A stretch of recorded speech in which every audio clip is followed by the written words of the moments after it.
Hello students, कैसे हैं आप लोग। क्लास 11th में हम लोग चैप्टर 3 कर रहे हैं। चैप्टर 3 में एक वीडियो आपको मिल गया है जिसमें concept, convention, assumption, accounting principle है ना। प्रिंसिपल का मीनिंग और प्रिंसिपल के फीचर्स मैंने आपको समझाए थे। इस वीडियो में पार्ट 2 में हम टोटल अकाउंटिंग प्रिंसिपल्स देखेंगे। मतलब वो कौन सी चीजें हैं जिनको हम अकाउंट बनाते वक्त फॉलो करते हैं, क्या बातें ध्यान में रखकर, किन बातों को ध्यान में रखकर, क्या गाइडलाइन है जिनको हम फॉलो करते हैं। अकाउंटिंग प्रिंसिपल्स ये सबसे ज्यादा एग्जाम में पूछा जाने वाला टॉपिक है, इसलिए मैं कह सकती हूं कि अकाउंटिंग प्रिंसिपल मोस्ट इंपॉर्टेंट है। आपको 101% जब भी एग्जाम होगी, टेस्ट होंगे, आपको एक दो, सारे प्रिंसिपल्स नहीं, मेन कोई सा भी 2 या 3 एक्सप्लेन करने को आएंगे। आपको सारे प्रिंसिपल्स अच्छे से लर्न होने चाहिए, ठीक है। तो पहला प्रिंसिपल हम स्टार्ट करते हैं, अकाउंटिंग एंटाइटी। अकाउंटिंग एंटाइटी या फिर बिजनेस एंटाइटी प्रिंसिपल। क्या मतलब हुआ, जब हम अकाउंट मेंटेन करते हैं तो हम और बिजनेस दो अलग अलग एंटाइटी है, हम दोनों का अस्तित्व अलग अलग है। ऐसा नहीं कि हम बिजनेस हमारा है तो हम जब चाहे उस बिजनेस में से कुछ भी सामान निकाल लें। जैसे मान लीजिए आपकी शॉप है ना, तो आप के घर में शैम्पू खत्म हो गया तो आप दुकान में से शैम्पू निकाल के ले आए, बिस्किट निकाल लिए, हर एक चीज की एंट्री करते हैं हम। जब कोई ऑनर पर्सनल यूज के लिए विड्रॉ करता है तो उसे कहते हैं ड्रॉइंग, और हम उसकी भी एंट्री करते हैं। मतलब चाहे हम कस्टमर को माल बेचें या हम पर्सनल यूज के लिए माल विड्रॉ करें, दोनों की ही एंट्री होती है। मतलब बिजनेस और बिजनेस का ऑनर दोनों अलग अलग व्यक्ति हैं, दोनों की अलग अलग एंटाइटी है। और जब भी हम अकाउंट मेंटेन करेंगे तो हमारे पॉइंट ऑफ व्यू से नहीं, किसके पॉइंट ऑफ व्यू से सोचेंगे, बिजनेस। जैसे कि आप बिजनेस में पैसा लगाते हो तो हम क्या कहते हैं, कैपिटल। अब बिजनेस के पॉइंट ऑफ व्यू से यदि हम सोचेंगे तो बिजनेस की ड्यूटी है, क्योंकि उसने हम लोगों से पैसा लिया है तो बिजनेस की ड्यूटी है कि वो हमें पैसा रिटर्न करके देगा। दैट्स व्हाई कैपिटल को हम क्या मानते हैं, लायबिलिटी।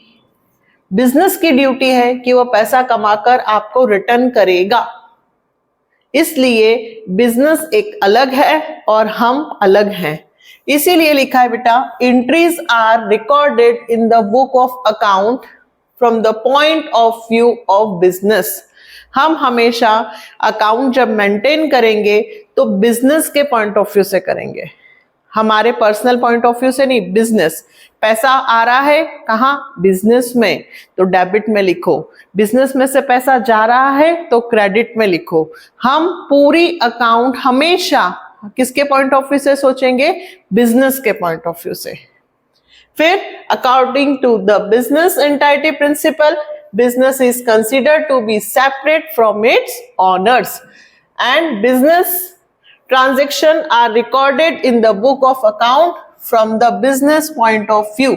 बार बार आपको यही चीज लिखनी है कि अकाउंट जो मेंटेन किए जाते हैं वो बिजनेस के पॉइंट ऑफ व्यू से करना है।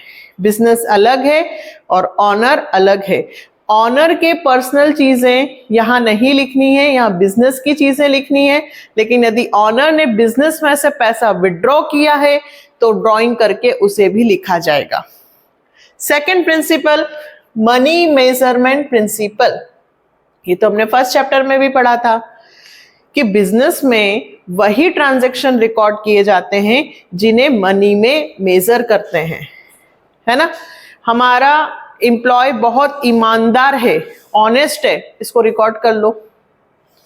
2 एम्प्लॉयज ने चोरी की, वो अकाउंट्स के साथ छेड़छाड़ करते हैं, बढ़ा चढ़ाकर बात करते हैं, इसको लिख लो।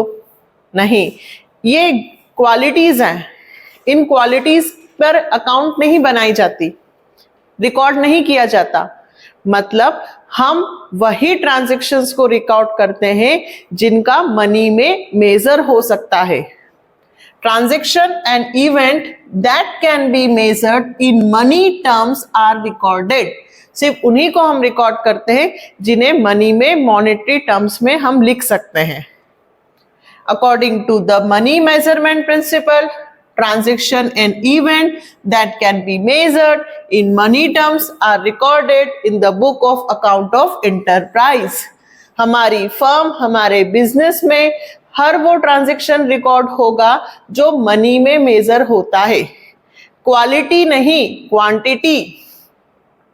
ईमानदार है, वो ये है, उसने ऐसा किया, वो बीमार है तो वो यहाँ ऑफिस में नहीं आया है, इसके कारण नुकसान हो गया है, इन सब चीजों का रिकॉर्ड नहीं होता। Next principle, accounting period. Accounting period principle, life of the business is broken into smaller period. देखिए, एक बिजनेस की लाइफ तो बहुत है, एक बिजनेस तो 10 साल, 15 साल, 20 साल, 40 साल, 50 साल तक चलेगा, बट उसकी परफॉर्मेंस तो हमें मेजर करनी होगी ना, कि हमें बिजनेस में प्रॉफिट हो रहा है कि लॉस।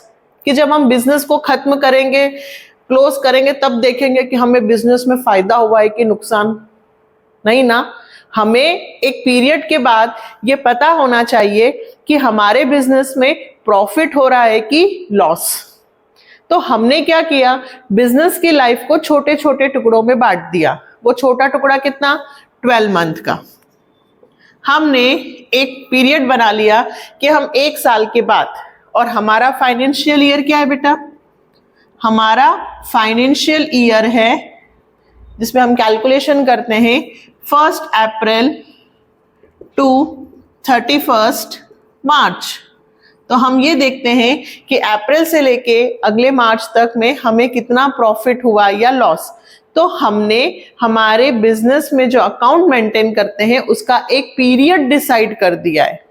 तो अकाउंटिंग प्रिंसिपल, जिसमें पीरियड, हम एक समय निर्धारित कर देते हैं कि इस समय के बाद हम प्रॉफिट फाइंड करेंगे, ट्रेडिंग अकाउंट बनाएंगे, प्रॉफिट एंड लॉस अकाउंट बनाएंगे, बैलेंस शीट बनाएंगे, ताकि कंसिस्टेंसी हो, हर व्यक्ति उस डेट पर अपना फाइनेंशियल स्टेटमेंट बनाए, है ना, क्योंकि हमने अजम्पशन में पढ़ा था ना, कंसिस्टेंसी रखना जरूरी है।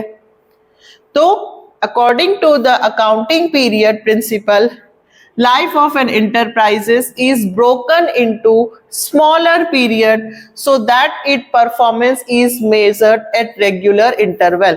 हम हर साल ये मेजर कर सकें कि हमें प्रॉफिट हो रहा है कि लॉस, इसलिए हम अकाउंटिंग पीरियड डिसाइड करते हैं। ये सब क्या है, गाइडलाइंस, रूल्स, रेगुलेशन, जिन्हें हम फॉलो करते हैं अकाउंट्स बनाने में। नेक्स्ट, क्या प्रिंसिपल, क्या सिद्धांत लेकर चलना है, फुल डिस्क्लोजर। डिस्क्लोज, कोई भी चीज छुपानी नहीं है। जितनी भी इंफॉर्मेशन यूजर्स के लिए जरूरी है, हर वो ट्रांजैक्शन जो बिजनेस का हुआ है, जो मनी में मेजर कर सकते हैं, हर एक ट्रांजैक्शन को रिकॉर्ड करना है, छोड़ना नहीं है।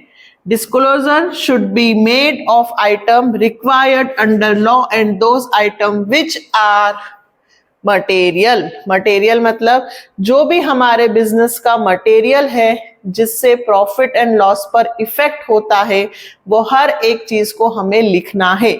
According to the principle of full disclosure, there should be complete and understandable reporting on the financial statement.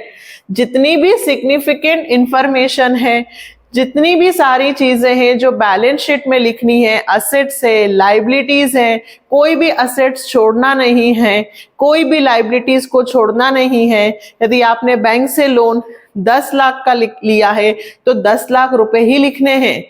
यदि आपका आपने मशीन खरीदी है और उस मशीन पर आपने इतने रुपए एक्सपेंसेस भी कर दिए हैं, तो मशीन में वो एक्सपेंसेस जोड़कर टोटल कॉस्ट लिखनी है। कोई भी चीज को छोड़ना नहीं है। अगर आप छोड़ेंगे तो आपका फाइनेंशियल स्टेटमेंट, बैलेंस शीट सही शो नहीं करेगा आपकी फाइनेंशियल कंडीशन को।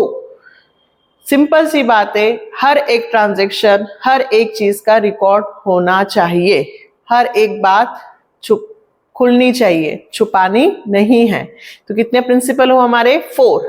पहला प्रिंसिपल, बिजनेस अलग है, ऑनर अलग है, दोनों की अपनी अपनी एंटाइटी है और हम हमेशा बिजनेस के पॉइंट ऑफ व्यू से सोचेंगे, ऑनर के पॉइंट ऑफ व्यू से नहीं। हम हर एक ट्रांजैक्शन जो मनी में मेजर करते हैं उसको रिकॉर्ड करते हैं। 1 साल इंटरवल हम अपने बिजनेस को हर साल एंडिंग होने पर अकाउंट मेंटेन करते हैं और हम अपने बिजनेस की एक भी बात को छुपाना नहीं है, बल्कि हर एक बात को, जो भी जरूरी है, सिग्निफिकेंट इंफॉर्मेशन है, उसको डिस्क्लोज करना चाहिए ताकि हमारे बिजनेस का सही फोटो सबके सामने आए। आगे बढ़ते हैं और प्रिंसिपल देखते हैं। तो अब नेक्स्ट है हमारा मटेरियलिटी प्रिंसिपल। देखो, अभी हमने 4th पे पढ़ा फुल डिस्क्लोजर, मतलब हमें हर एक चीज को डिस्क्लोज करना चाहिए, है ना। देखिए, हमारे जो यूजर्स हैं, यदि हम उनसे कोई बात छुपाएंगे और उन्हें कहीं बाहर से मालूम पड़ेगा कि हमारे बिजनेस में ये चीजें हैं, इतने रुपए का लॉस होने वाला है, तो यूजर्स हम पर ट्रस्ट नहीं करेंगे ना फिर अगली बार। मतलब अभी हमने पढ़ा कि हमें सारी चीजों को डिस्क्लोज करना चाहिए। तो अगला प्रिंसिपल आया materiality principle, refers to relative importance of an item और एन इवेंट। बिजनेस से रिलेटेड जितनी भी टर्म्स हैं जो रिलेवेंट हैं, जो लिखना जरूरी है, वो लिखें।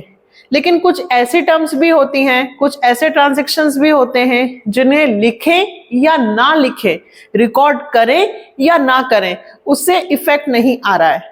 जैसे एक नाम सुना होगा आपने, कॉन्टीजेंट लायबिलिटी।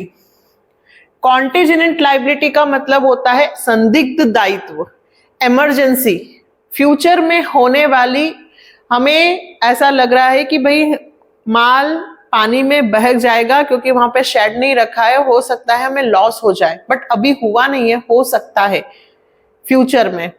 तो हमने नीचे बैलेंस शीट बनाई। कॉन्टीजेंट लायबिलिटी जो होती है वो नीचे शो की जाती है कि इतना इतना लॉसेस होने के चांसेस हैं। अगर हम ये इंफॉर्मेशन देते हैं तो सामने यूजर्स हम पर ट्रस्ट करेंगे कि देखो ऐसा होने वाला है, वो भी उन्होंने शो किया है, ठीक।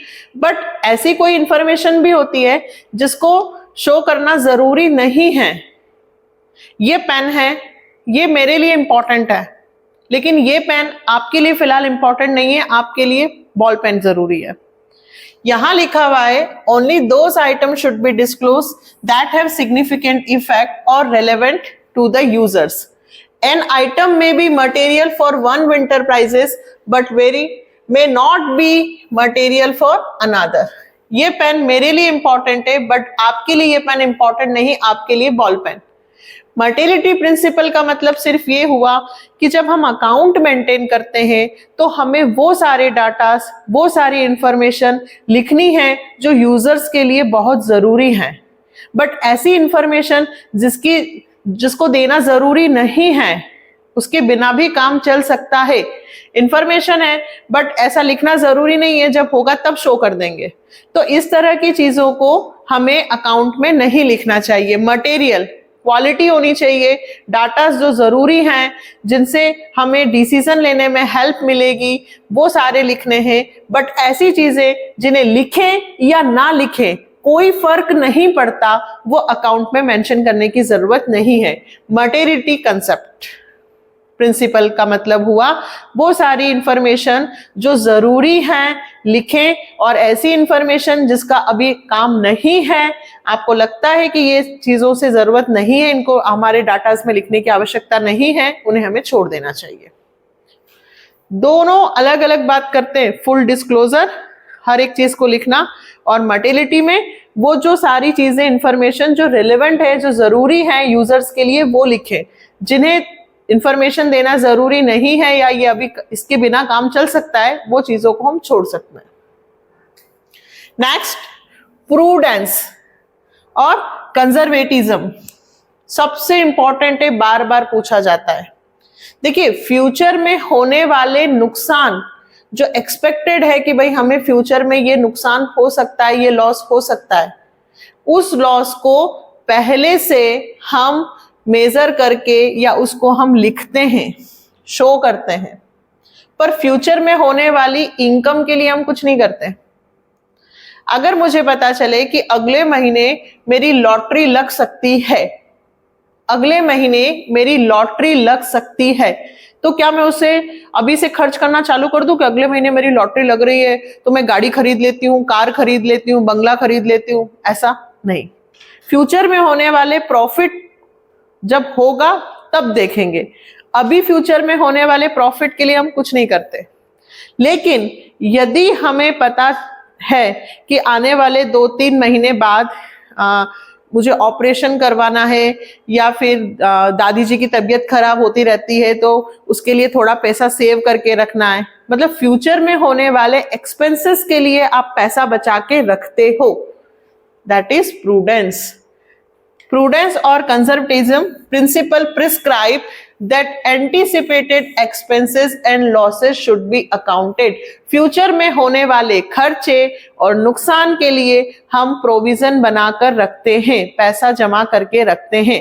बैलेंस शीट में जैसे मान लीजिए कि मैंने किसी को उधार माल बेचा 50,000 का, और मुझे ऐसा पता चला कि वो कभी भी व्यक्ति पूरा पैसा रिटर्न नहीं करेगा, कुछ ना कुछ तो पैसा मेरा डूबेगा ही सही, बैड डेप्ट होगा ही सही, तो हम अपनी बैलेंस शीट में भी डेटर्स में से कुछ पैसा माइनस करके बता देंगे कि भाई इतना पैसा हमारा डूब सकता है, हमने प्रोविजन बनाया है। मतलब फ्यूचर में होने वाले खर्चों के लिए पहले से पैसा रिजर्व करके रखना, उसको अकाउंट में मेंशन करना, और फ्यूचर में होने वाली इनकम के लिए नहीं। Prudence concept. Next, cost and historical cost principle. सबसे मेन, हम जब कोई चीज परचेज करते हैं तो उसके साथ एविडेंस में बिल होता है, उस बिल से जर्नल एंट्री बनती है, फिर उसके बाद वही बिल वाउचर जो होता है उससे हम बैलेंस शीट में भी लिखते हैं कि हमारी असेट्स इतने रुपए की है। आज उसकी मार्केट में वैल्यू क्या है उससे हमें मतलब नहीं है। आपने कोई जमीन का टुकड़ा 5 लाख में खरीदा था, तो उस वक्त आपने उसको कितने में खरीदा? 5 लाख में। तो 5 लाख रुपए ही हम बैलेंस शीट में शो करेंगे। ऐसा नहीं कि आज उसकी कीमत 50 लाख है तो हम 50 लाख शो करेंगे।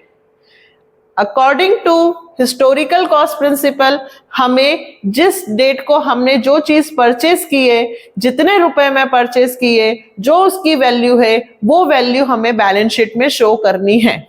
पर गलत है ये, है ना, क्योंकि 5 लाख की और आज 50 लाख की जमीन है तो हम 5 लाख क्यों शो कर रहे हैं? क्यों भाई 50 लाख, लेकिन उसका कोई एविडेंस है आपके पास? आपने तो मार्केट में ऐसे ही सर्च किया है कि कितने में बिक सकती है। कोई 50 लाख बोलेगा, कोई 40 लाख देगा, कोई 60 भी दे सकता है, लेकिन उसका कोई एविडेंस नहीं है। हिस्टोरिकल कॉस्ट प्रिंसिपल मतलब हमें वो वैल्यू लिखनी है जिस तारीख को हमने जो चीज खरीदी थी, जो उसकी वैल्यू है। ये रूल हमारा accounting principle. Next, matching concept या मैचिंग प्रिंसिपल। सिंपल सी बात है भाई, जितना हम रेवेन्यू करते हैं, जितना हम पैसा कमाते हैं, ठीक है, वो कॉस्ट और प्रॉफिट के इक्वल है।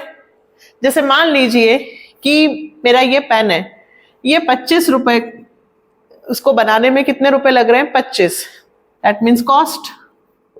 और मैं इसको 30 रुपए में सेल कर रही हूं।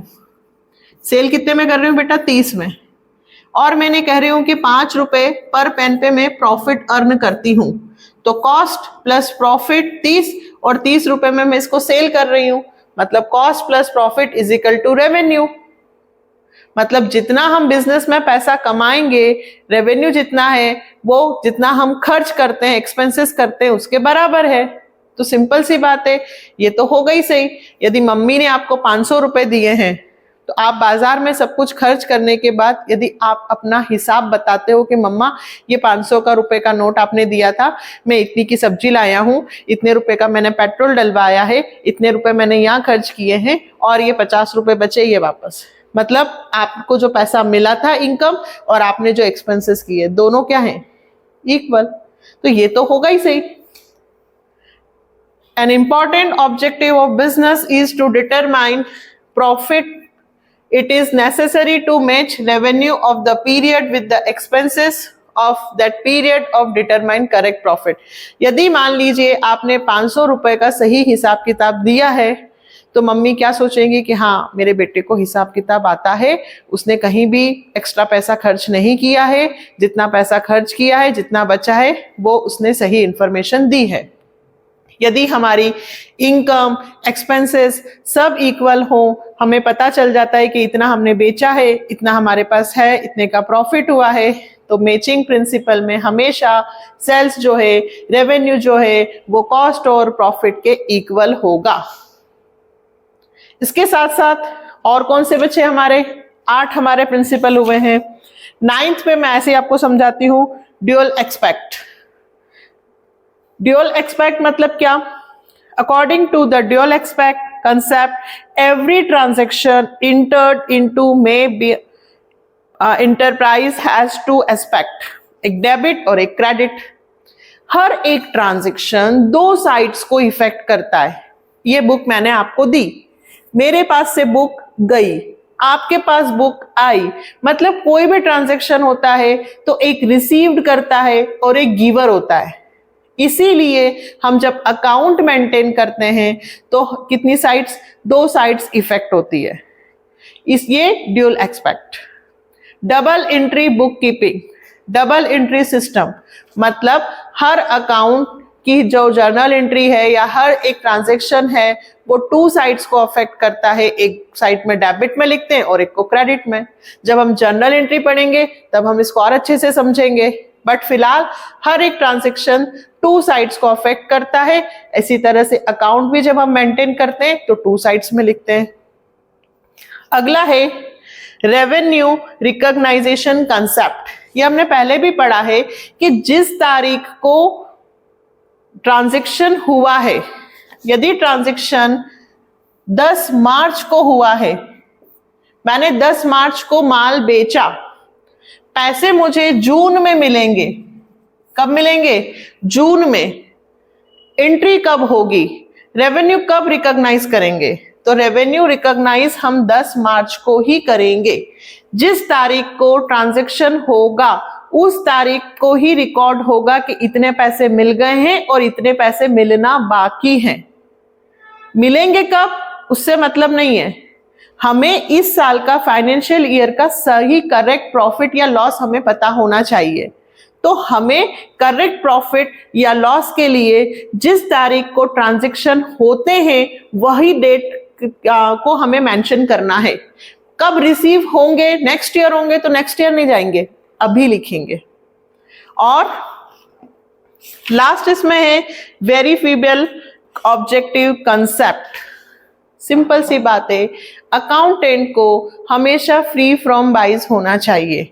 अकाउंटेंट को सही इंफॉर्मेशन लिखनी है।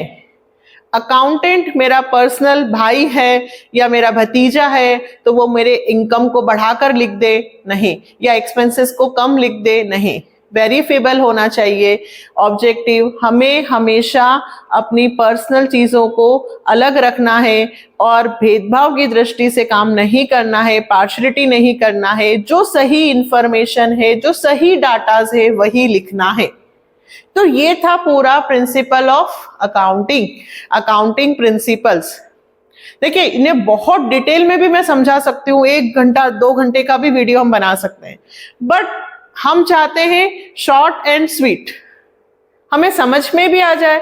ये सारे प्रिंसिपल्स में हमें सिर्फ इतना समझाया है, क्या सबसे पहले ये समझाया हमें कि भाई हमें हर चीज को डिस्क्लोज करना चाहिए, हम अलग हैं, बिजनेस अलग है, हमें बिजनेस के पॉइंट ऑफ व्यू से सोचना चाहिए, हमें वो ट्रांजैक्शंस रिकॉर्ड करना चाहिए जो मनी में हो, मेजर किया जा सके, हमें मॉर्टेलिटी पे ध्यान देना चाहिए, वो डाटास हमें लिखने चाहिए जो हेल्प करते हैं डिसीजन लेने में, है ना।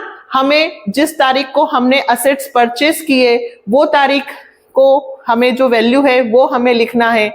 जब हम असेट्स परचेस करते हैं और उस पर किए जाने वाले एक्सपेंसेस, हमने एसी खरीदा 30,000 का और 5,000 उसके इंस्टॉलेशन पे खर्चा किया, तो एसी की कीमत 30 नहीं बल्कि 35,000 मेंशन होगी बैलेंस शीट में। ठीक है। मैचिंग कंसेप्ट, हमेशा रेवेन्यू इक्वल होगा कॉस्ट और प्रॉफिट के, जितना हम पैसा अर्न करेंगे, जितना खर्च करेंगे वो इक्वल बात होगी, है ना। मैचिंग कंसेप्ट, हम जिस तारीख को ट्रांजैक्शन करते हैं उस तारीख के दिन ही हमें ट्रांजैक्शन को रिकॉर्ड करना है, पैसा उसका हमें बाद में मिले। ठीक, ये सारे प्रिंसिपल्स हैं। आपको सिर्फ हर एक प्रिंसिपल को 2 लाइन में एक्सप्लेन करना आना चाहिए, मीनिंग पता होना चाहिए। हम फ्यूचर में होने वाली लॉसेस के लिए पहले से प्रोविजन करके रखते हैं, पर फ्यूचर में होने वाले प्रॉफिट के लिए हम कोई मेजरमेंट नहीं करके रखते, कोई प्रोविजन करके नहीं रखते। प्रूडेंस बहुत इंपॉर्टेंट है, मैचिंग कंसेप्ट बहुत इंपॉर्टेंट है, हिस्टोरिकल कॉस्ट सारे ही इंपॉर्टेंट है। ये 10 जो हैं, 2 और मैंने बताए, ड्यूअल एक्सपेक्ट और आपका रेवेन्यू रिकग्नाइज और वेरिएबल, ये सारे प्रिंसिपल्स आप अच्छे से पढ़ें, समझें। यदि आपको लगता है कि यार ये प्रिंसिपल में और डिटेल में चाहिए तो आप कमेंट सेक्शन में लिखना, मैं उसका अलग से वीडियो बनाकर दे दूंगी। और यदि आप लोगों को हेल्प मिल रही है तो प्लीज चैनल को लाइक, सब्सक्राइब एंड शेयर जरूर कीजिएगा। नेक्स्ट वीडियो में मिलते हैं इसका 3rd पार्ट लेकर, चैप्टर खत्म, और फिर हम स्टार्ट करने वाले हैं प्रैक्टिकल। Okay, bye.